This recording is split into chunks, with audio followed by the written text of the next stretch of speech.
The other thing shaitan wants you to do in the, from behind is, things that bad experiences that you had, and you start questioning, why did this happen to me? Right? You and I have gone through terrible experiences in life. This is a part of life. Allah created this life as a trial, and every one of us has different kinds of trials, and some of those trials are not easy.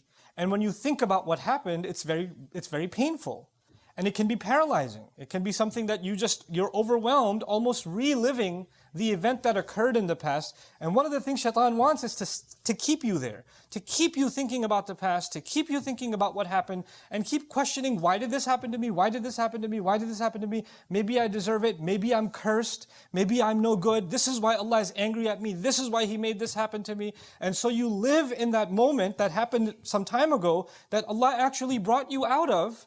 But shaitan doesn't want you to come out of it. He wants you to stay in that hopelessness, because he wants you to be convinced, like he is convinced, that Allah has no hope for him, or that he's hopeless case. There's no turning back for him, or that Allah hates him even. So people will develop, you and I might develop, because we're thinking about that event all the time, not just anger towards people who hurt us, but even towards Allah. Like, why did He let this happen to me? Why did He do this to me? I didn't deserve it. And so when you think about the kinds of experiences that prophets went through, alayhimussalatu, you'll appreciate something. The prophets Allah talks about in the Quran are, in so many cases, people that had such difficult lives. They had such, even before they became prophets, they had extremely, extremely difficult lives.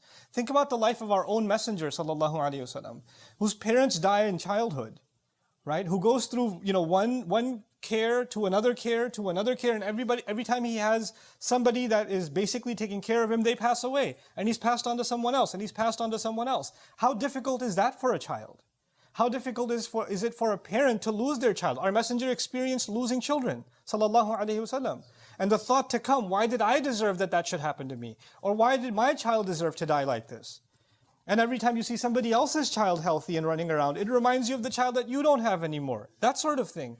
So these are the kinds of pains Allah put even prophets through, alayhimussalatu. The reason I'm saying that is for you and me to know that these pains that we experience in life are not a proof that Allah has cursed you, or Allah is angry at you, or you're going through bad experiences because Allah is mad at you and Allah is punishing you for something. That's not the case. Some of the best people that ever lived had very difficult lives, had very hard times. And it's not because Allah doesn't love them. So this life was made with trials, with difficulties that we have to learn to navigate. Shaitan wants us to believe everything that happens to us, somehow figure out a way to blame Allah for it. Figure out a way to blame Allah. Why? Because that's what he did. فَبِمَا أَغْوَيْتَنِي. He blamed Allah. When he refused to do sajda and he was cast out, he blamed Allah immediately. That's where he wants you to get to. And so he uses that past bad experience, that painful experience, to try to pull you away from Allah also.